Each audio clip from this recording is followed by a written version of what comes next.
नम्रता vision Maharashtra न्यूजच्या वृत्तवाहिनीमध्ये तुम्हा सर्वांचं स्वागत। पाहुयात आजच्या ठळक घडामोडी। मुसळधार पावसामुळे ठाण्यातील माझीवाडा परिसरातील साईनाथ नगर येथील अनेक घरांमध्ये मोठ्या प्रमाणात पाणी शिरलंय।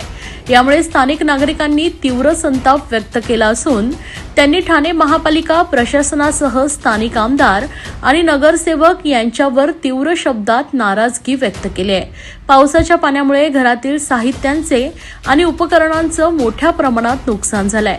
या नुकसानाची भरपाई कोण देणार असा थेट सवाल नागरिकांनी उपस्थित केलाय। या प्रकरणी महापालिकेने तातडीने पंचनामे करून योग्य ती भरपाई द्यावी अशी मागणी जोर धरू लागली आहे। गेले 2 दिवस ठाण्यात मुसळधार पाऊस सुरू असून ठाण्यातील अनेक भागात पाणी शिरलं असून नागरिकांना नाहक त्रास सहन करावा लागतोय। नाले तुंबल्याने पाणी घरात शिरत असल्याचं स्थानिकांनी सांगितलंय। त्यामुळे महापालिकेने 100% नाले सफाईचा केलेला दावा फेल ठरत असल्याचं चित्र पाहायला मिळतंय।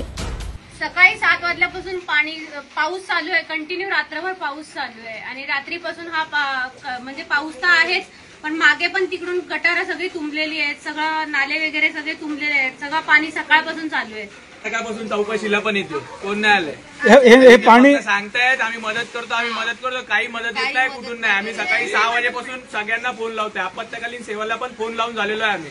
ठीक आहे, आम्ही पंप पाहिजे म्हणून आम्ही गेले 6 तास वरडतोय, पंप आणून द्या आम्हाला, पण कोणी इथे येत नाहीये। कुठला प्रशासनाचा माणूस नाही ना, कुठला इथे नगरसेवक आहे। ठीक आहे, कोणी इथे येऊन काम करून देत नाहीये। हे आमचे असे गरिबांचे हाल होत आहेत, इथं गरिबांच्या एवढं नुकसान झालं, याची नुकसान भरपाई कोण करून देणार आहे? कुठे गेले इकडचे आमदार? माझं 4.5 लाखाचं फर्निचर पूर्ण डाऊन झालेलं, बघा बाहेर आतमध्ये जाऊन।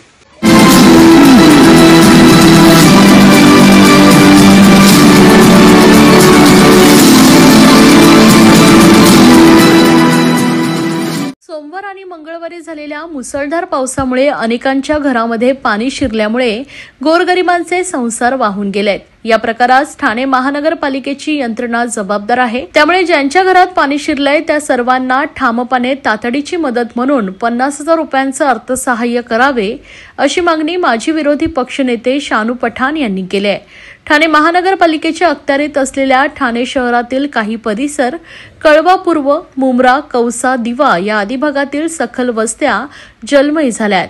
अनेक झोपडपट्ट्यांमध्ये पाणी शिरलंय, त्यामुळे अनेकांचं धान्य अंथरून पांघरून तर कपडा लत्ता वाहून गेलाय। पाणी शिरलेल्या अनेक वस्त्यांना शानू पठाण यांनी भेट दिली।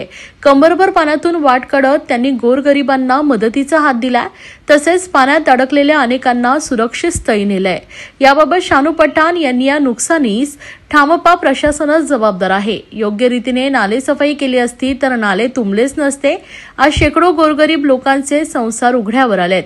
आयुष्यभर परिश्रम घेऊन जमा केलेल्या साधनांचा पाण्यात भिजून लगदा झालाय। त्यामुळे ठाणे पालिकेने तत्काळ पंचनामे करून ज्यांच्या घरात पाणी शिरलंय त्यांना प्रत्येकी 50,000 रुपयांची नुकसान भरपाई द्यावी अशी मागणी केली आहे। ठाणे महानगरपालिका के जितना भी क्षेत्र है, थाना, कलवा, मुमरा, दीवा, जिन परिसरों में, स्लमों में पानी भरा है, महानगर पालिका और प्रशासन को सभी को तुरंत 50,000 रुपए का मुआवजा देना चाहिए।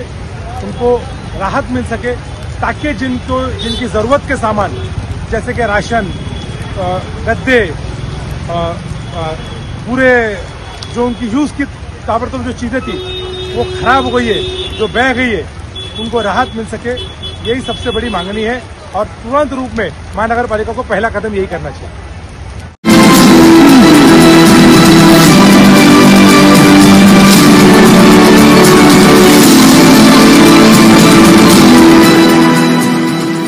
ठाण्यात सलग 2 दिवस मुसळधार पाऊस सुरू आहे। मुंबईसह ठाणे जिल्ह्याला रेड अलर्ट जारी करण्यात आलाय।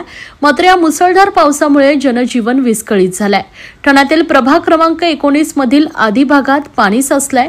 शिवसेनेचे माजी नगरसेवक विकास रेपाळे व माजी नगरसेविका नम्रता भोसले जाधव हे ऑन फील्ड रस्त्यावर उतरून जनतेच्या मदतीला धावून जात आहेत। सतत 2 दिवस पडणाऱ्या पावसामुळे नागरिकांच्या घरात पाणी शिरलंय।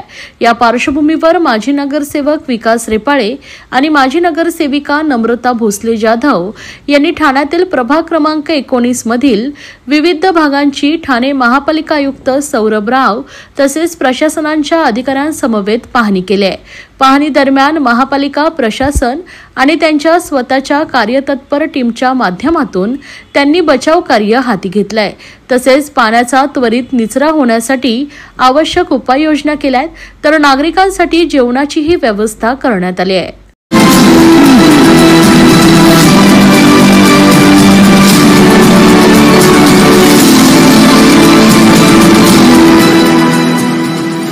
मुसळधार पावसामुळे ठाण्यातील माझीवाडा परिसरातील शिवनेरी इमारतीच्या तळमजल्यातील घरांमध्ये मोठ्या प्रमाणात पाणी शिरलंय.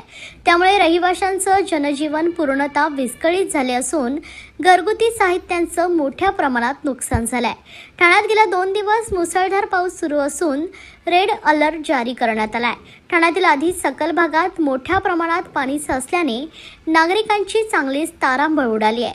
मात्र माझीवाडा परिसरात नाले तुंबल्याने अनेक सोसायटींना पावसाच्या पाण्याचा फटका बसलाय. अनेक सोसायटीत पाणी शिरलं असून घरातील साहित्यांचं मोठं नुकसान झालंय. यावेळी शिवसेनेच्या माजी नगरसेविका निशा पाटील यांनी रस्त्यावर उतरून पाहणी केली आहे. तसेच त्वरित प्रशासनाला संपर्क साधत पाण्याचा निचरा करण्याची व्यवस्था केली, तर गरज असेल तरच घराबाहेर पडा असं आवाहन देखील त्यांनी नागरिकांना केलं आहे. मी पहिला तर लोकांना सगळ्यांना सांगू इच्छिते का गरजेपुरती जर तुम्हाला गरज अत्यंत असेल तरच बाहेर निघा, नाहीतर बाहेर निघू नका. कारण रस्त्यांवरती कमरेपर्यंत पाणी साचले आणि आम्ही तिथे बॅरेट पण लावून ठेवलेत. कारण ज्या गाड्या येणार आहेत त्या रिटर्न जाऊन आपण त्यांना रिटर्न पाठवतो. आणि माझीवाड्यात ज्या ज्या ठिकाणी आम्ही पाणी भरले आम्ही त्या ठिकाणी पाहणी केली आणि पाहणी करत असताना असं नियंत्रण आलं का हे हाय अलर्ट आहे म्हणून हा पाणी गटारातून कोणाचे जे संडासचे पाईप आहेत त्याच्यातून रिटर्न त्यांच्या घरात जातं. तर आता हे जुने बांधकाम आहेत, हे खाली आहेत आणि रस्ते वरती आलेत म्हणून हा पाणी इथे साचलेला आहे. तर आपण इथे यांना पंप लावून बाहेर काढण्याचा प्रयत्न करतो आणि ज्या ज्या ठिकाणी पाणी साचले आपण ते प्रयत्न करून आणि साहेबांशी बोलून आपण त्यांचं काम आपलं चालू आहे. नाल्यांची सफाई कुठेतरी फेल ठरल्याचं पाहायला मिळतंय का? याकडे कसं पाहता? नाही, नाल्यांची सफाई ॲक्च्युली आम्ही स्वतः उभं राहून करत असतो. पण काय लोक त्याच्यामध्ये बेड असतील गादे असतील हे असं कचरा टाकत राहतात आणि मग पाणी थोडं पडलं का तो पाणी वाढतो. तर लोकांना माझं एवढंच आहे का आपलं जे स्वच्छ ठाणे आपण हे करतो तर त्याच्यामध्ये आपले सफाई कर्मचारी येत असतात. तर कचरा त्याच्यामध्ये टाकायचा प्रयत्न करा. नाल्यामध्ये कचरा टाकला तर थोडा पाणी झाला तरी लवकर बाहेर येतं. आणि महापालिका आणि जे आम्ही नगरसेवक कार्य करत असतो तर आम्ही सर्व लोकांना सांगत असतो, पण लोक कुठेतरी दुर्लक्ष करत असतात. तर मला त्यांना एवढीच विनंती आहे का जो कचरा आहे तो कचरा पेटीतच टाका, नाल्यात टाकू नका. इथे मोठ्या प्रमाणात पाणी साचलंय. आता हे पाणी कसं बाहेर काढण्यात येणार आहे? आपण आता ज्या ज्या ठिकाणी आता इथे आपण बघितलं का हा जो खालवरचा आहे इथे भरलेला इथे आपण हे पाईप लावणार आहोत, पंप लावणार आहोत आणि त्याच्यानुसार आपण या गटारात सोडणार आहोत. आणि जिथे जिथे आपण आता बघितलं आम्ही साईनाथ नगरमध्ये गेलेलो तर तिथे काही जे सोसायटी आहेत त्यांच्या भिंत फुटून आणि ज्या बाजूला जे रूम आहेत त्यांच्या घरात पाणी गेले. तर आम्ही सगळ्यांना पत्रव्यवहार करून सगळ्यांशी चर्चा करून आणि ज्या नेक्स्ट टाइम हे पुढचं असं काय होणार नाही त्या दृष्टीने आम्ही कामं करणार आहोत.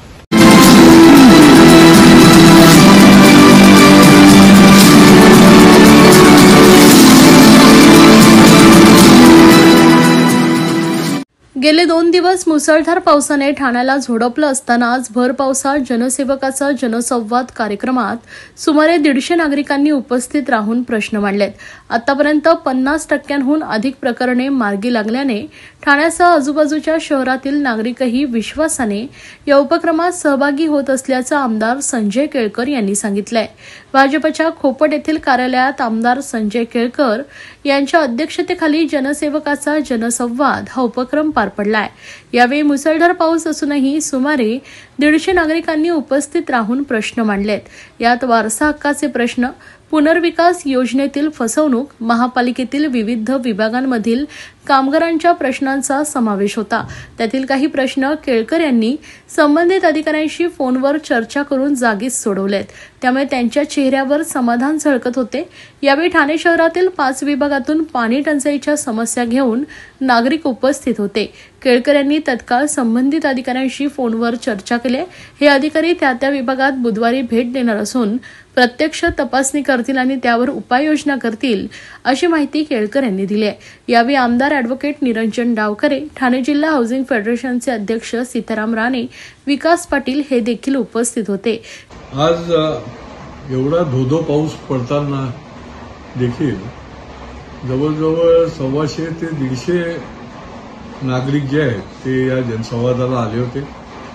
अगदी नोकर भरती जी महापालिकेमध्ये आहे निरनिराळ्या भागामध्ये, किंवा सफाई कामगारांच्या वारसा हक्काचा आहे, प्रसाविका ज्या आरोग्य खात्यामध्ये काम करणारे आहेत, निरनिराळ्या ठिकाणी जे ऑपरेटर्स काम करणारे आहेत, अशा अनेक जणांच्या ज्या समस्या आहेत त्या समस्या घेऊन लोक आले होते। काही पुनर्वसनाच्या फसवणुकीच्या केसेस होत्या, काही पोलीस स्टेशनच्या संबंधी होत्या आणि सर्व भागामधनं या लोकांना न्याय देण्याचं काम आम्ही आता गेली 6 महिने हा जनसंवाद कार्यक्रम करतोय। बऱ्याच प्रमाणामध्ये त्यांचे प्रश्न देखील ऑन दी स्पॉट संबंधितांशी बोलल्यामुळे आणि त्याचा फॉलोअप देखील करत असल्यामुळे सुटतात।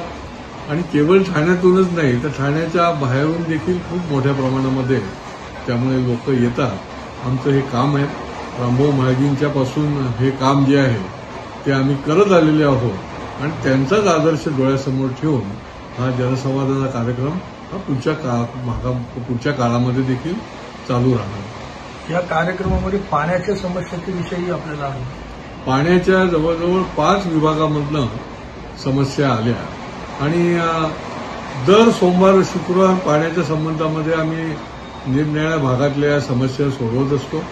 अनेकांच्या समस्या सुटलेल्या देखील आहेत, पण या 5 विभागाच्या समस्यांच्या करता आता बुधवारी संबंधित अधिकारी त्या भागामध्ये तिकडे भेट देतील आणि काय नेमकं तिथे अडचण निर्माण झालेली आहे, का पाणी पोचत नाहीये किंवा फोर्स नाही आहे का, काही गडबड आहे त्या वाहिनीमध्ये, हे प्रत्यक्ष तपासणी करून आणि मग शुक्रवारी ते सांगतील।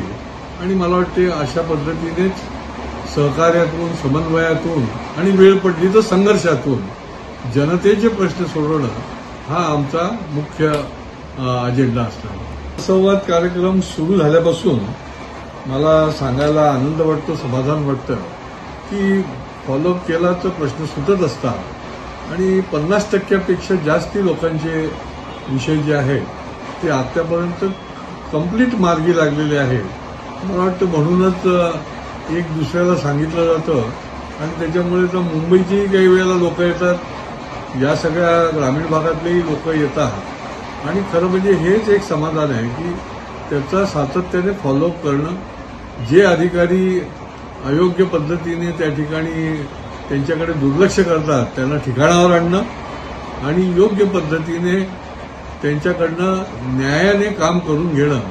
मला वाटते शेवटी लोकांचे प्रश्न सुटणं महत्वाचं आहे। सामान्य माणसाचे प्रश्न हे छोटे आहेत, परंतु त्याच्या दृष्टीने हे फार मोठे आहेत आणि त्याच्यामुळे छोटे छोटे प्रश्न देखील त्याला फार महत्वाचे वाटत असतात आणि ते पुढच्या काळामध्ये देखील उरलेले जे आहेत ते फॉलोअपच्या माध्यमातून सुटत राहणार आहेत याचा मला विश्वास आहे। आणि जनतेला घेऊनच लोकसहभाग, लोक चळवळ आणि लोककल्याण या त्रिसूत्रीवर आधारितच आम्ही हे काम जे आहे ते पुढच्या काळात देखील करत राहू। या होत्या आजच्या ठळक घडामोडी। अशाच राजकीय, सांस्कृतिक, क्रीडा क्षेत्रातील बातम्या पाहण्यासाठी पाहत रहा विजन महाराष्ट्र न्यूज ही वृत्तवाहिनी। विजन महाराष्ट्र न्यूजच्या फेसबुक चॅनलला व युट्यूब चॅनलला फॉलो आणि सबस्क्राईब करा। धन्यवाद।